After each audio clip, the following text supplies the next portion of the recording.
అందరికీ నమస్కారం. కార్తీక పురాణం 6వ రోజు 6వ అధ్యాయం. దీపదాన విధి మహాత్యం. లుబ్ధ వితంతువు స్వర్గమున కేగుట.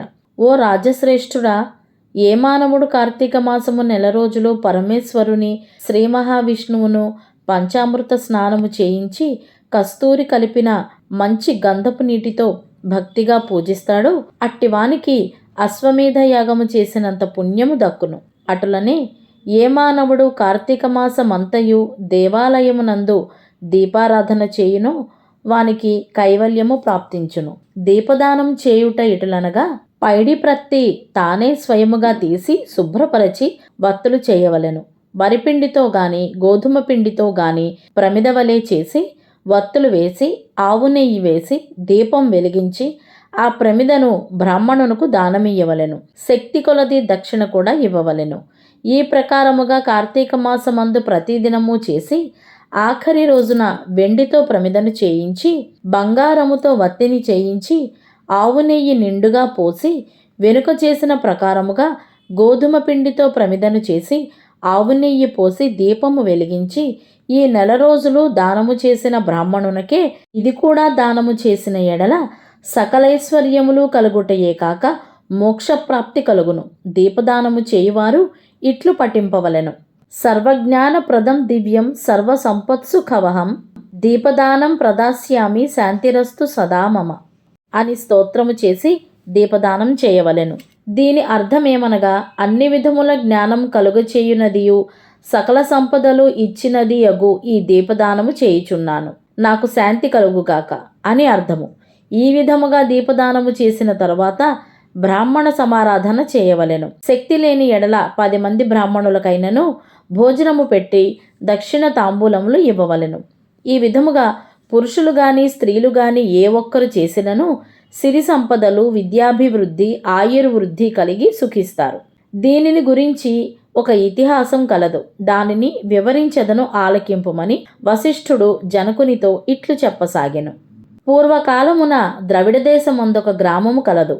ఆ గ్రామమున ఒక స్త్రీ కలదు. ఆమెకు పెండ్లి అయిన కొద్ది కాలమునకే భర్త చనిపోయెను. సంతానము గాని ఆఖరికి బంధువులు కానీ లేరు. అందుచే ఆమె ఇతరుల ఇండ్లలో దాసీ పని చేయిచు అక్కడనే భుజిస్తూ ఒకవేళ వారి సంతోషము కొలది ఏమైనా వస్తువులు ఇచ్చిన ఎడల ఆ వస్తువులను ఇతరులకు ఎక్కువ ధరకు అమ్ముకుంటూ ఆ విధముగా తన వద్ద పోగైన సొమ్మును వడ్డీలకు ఇచ్చి మరింత డబ్బును కూడబెట్టుకొనుచు దొంగలు దొంగిలించి తీసుకువచ్చిన వస్తువులను కూడా తక్కువ ధరకు కొని ఇతరులకు ఎక్కువ ధరకు అమ్ముకుంటూ సొమ్ము కూడబెట్టుకుంటూ ఉండేది.